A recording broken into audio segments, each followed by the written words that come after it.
সকাল থেকেই তো প্রচারণা জমে উঠেছে, যেমনটি আমরা দর্শকদের জানাচ্ছিলাম। শাকিল, আপনি কেমন দেখছেন?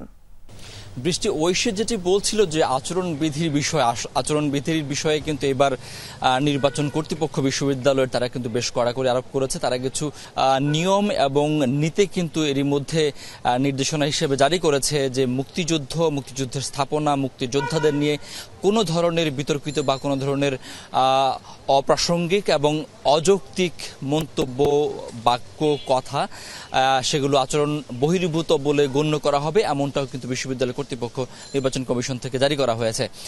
নতুন ব্লেন্ডে আরো রিচ অ্যারোমায় সেলন ফ্যামিলি ব্লেন্ড টে।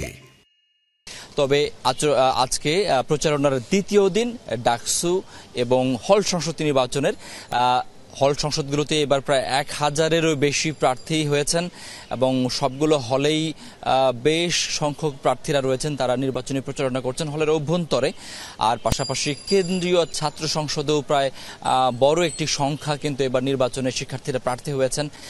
সবগুলো পদেই কেন্দ্রীয় 3টি পদ, সম্পাদক এবং সদস্য পদেও অনেকে প্রার্থী হয়েছেন এবং নানা জাতি, মত, ধর্মের মানুষরা কিন্তু শিক্ষার্থীরা কিন্তু এবার প্রার্থী হয়েছেন এবং প্রচারণা এরই মধ্যে জমে উঠেছে। বিভিন্ন প্যানেলে বা স্বতন্ত্র যারা নির্বাচন করছেন বা এককভাবেও যারা বিভিন্ন পদে নির্বাচন করছেন, তারা শিক্ষার্থীদের কাছে পৌঁছানোর চেষ্টা করছেন।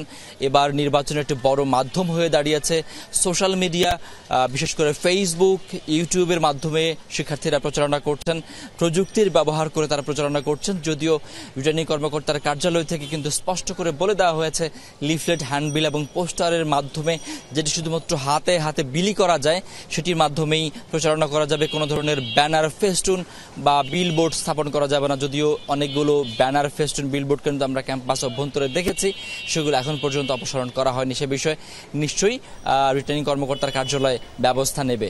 বেশ কিছু তথ্য আপনার মাধ্যমে জানলাম, ধন্যবাদ শাকিল।